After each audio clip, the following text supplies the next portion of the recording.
Hello crafty friends and doll lovers. Welcome back to my channel. My name is Melody. This week is my catch-up week. I did not get a chance to record last week, and it's probably good because I didn't actually get to finish this project last week in time to record last week. It actually took a little longer, partly because I don't have as much time to sew as I did as I have been in these past months. So I'm hoping to be able to stick with my schedule of sewing the project during the week and recording on Sundays, but there may be some weeks that I'm not going to be able to keep up that schedule. And if that's the case, then I will do like I'm doing today, and I will catch up on the projects. So this was the project that I showed you or shared with you. I'm sorry, the pattern that I shared with you in my last video, and it's the Greatest Generation World War II uniform pattern by Crafty Little Turkey. This pattern took a while. I spent a lot of time sewing this. It is a intermediate skill level, and I would say it is definitely an intermediate skill level. It might border on advanced a little bit. The pattern instructions were pretty good. This front pocket here is actually, if you go by where the pocket is showing on the front leg pattern piece for the right pocket, the pocket is actually up higher, and I did not follow the written instructions. Well, I did. The written instructions said to use the markings on the pattern piece, and then it gave measurements. The measurements it gave was correct. It said to place the top of the pocket 1/4 of an inch down from this stitching here, and this stitching is at the bottom of the waistband on these pants. But the pattern piece actually shows it closer to the top of the waistband here. So I actually had to pick this out and lower it. And I realized that it was wrong because in the picture you can see the pocket. You can see the pocket in the picture once the jacket is on, but the way that I had attached the pocket, you couldn't see the pocket because it was up under the jacket. So like I said, this is a 2-piece jacket. It has a lot of pockets. It has a lot of small pieces to sew. And what I have found to be helpful is to use stabilizer. This is stabilizer. It's used in machine embroidery, and it's tearaway stabilizer, which means that when once you sew through this, you can just tear it away from the stitching and you don't distort your stitching. But I use this. I keep it in my little doll sewing kit. I keep it for the purpose of sewing small pockets because these are too small, and if you don't use some type of stabilizer, it ends up getting sucked down into your throat plate, and it just ends up being a mess because you get the thread knotting and everything. So I find it better to actually lay out what I'm sewing, to lay it out on a piece of this and then send the whole thing through the sewing machine, and it makes it a lot easier. It gives you a larger area to handle versus trying to work with this little teeny tiny pockets. The other thing that I used was my tip that I shared in another video on how I take the pattern piece and make it into a template so that these pockets here will be shaped perfectly. And it worked out beautifully with this pocket. These pockets are pleated.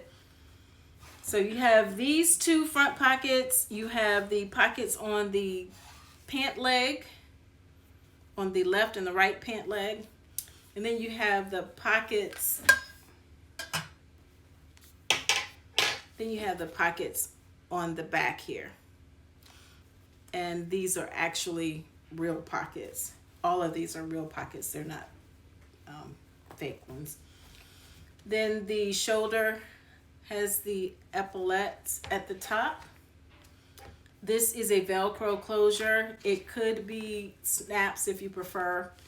There is a snap here that holds, it snaps at the lower portion of the center front, and then I used the tri-glides as a buckle here.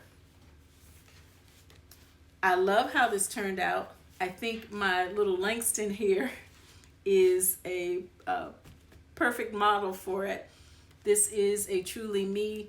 I did not look up the number, but I will try to insert it in the video when I edit the video. So let's get him back on his stand and get him out of the way.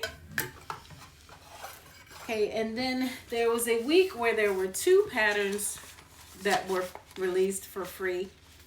And the first pattern was this, trying to find here it is. It's called the So Urban for the Fashion Forward Doll. It's a handkerchief skirt. This was very, very easy, and I'm glad, because the second project was a little bit more involved, and if both of them had been involved, I'm not sure if I would have been able to get 2 of those patterns completed this week.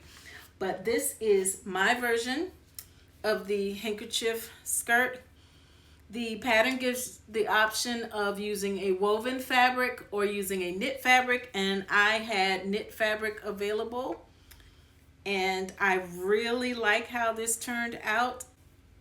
And the beauty of using knit is that you don't have to finish the edges because they don't unravel. Sewing with knits, this knit especially, because it's kind of a thinner knit, it was a little bit fiddly.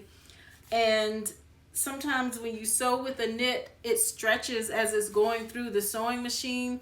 So you may start out sewing a 1/4 inch seam allowance, but by the time it goes through the sewing machine, you'll look and you'll find you have an 1/8 seam allowance. It's like the feed dogs stretch. Now I cause it to stretch and it pull away. I don't know how to best describe that, but I could have eliminated that problem by using a walking foot, or because I didn't want to dig out my walking foot and attach it to the machine because it's a little bit fiddly to attach, you can use your stabilizer. Again, you just stick this between what you're sewing and your feed dog.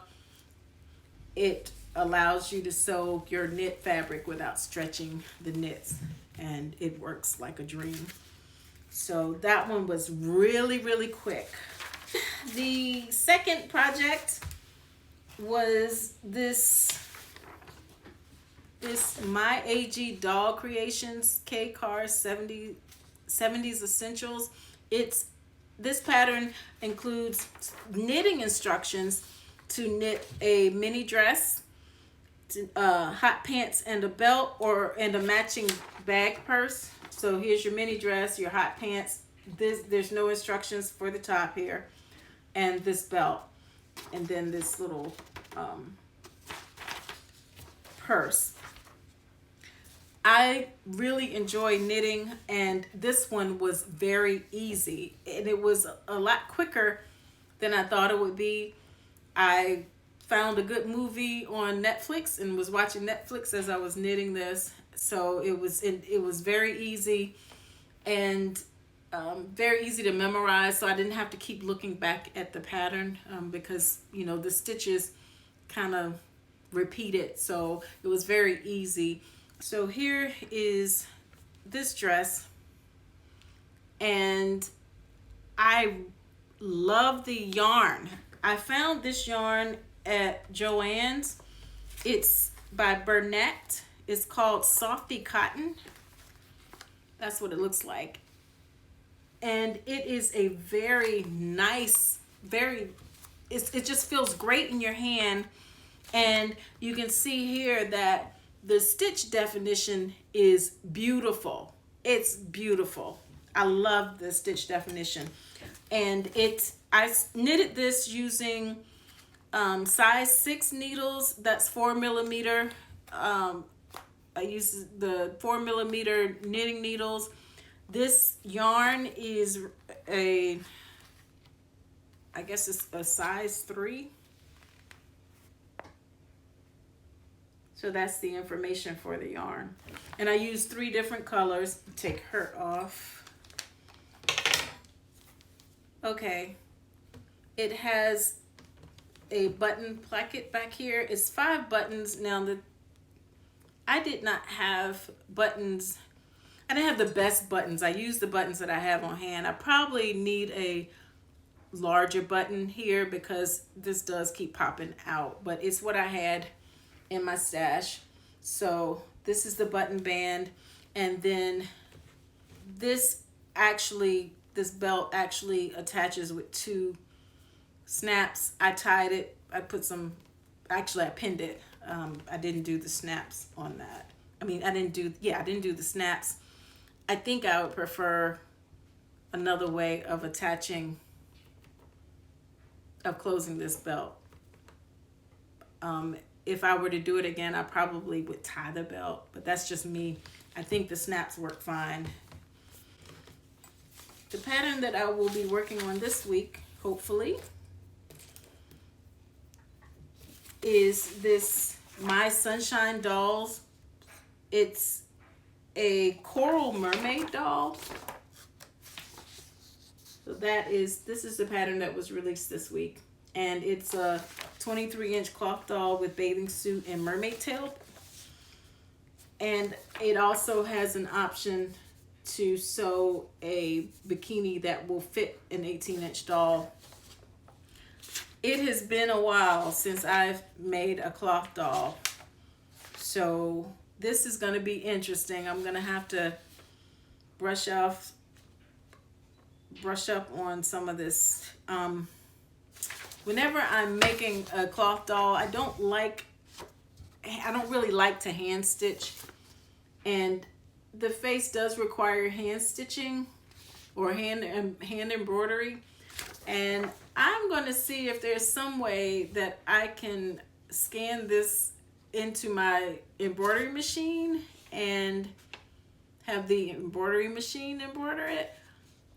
I don't know if I'll be able to do it, but I think I'm going to look into it to see. But worst case, I'll just have to sew it on by hand. So I don't have the information. I don't have the fabric yet. I need to make a trip to the store. Thank you so much for watching. Remember to like, comment, share, and subscribe, and I will see you in my next video. Bye.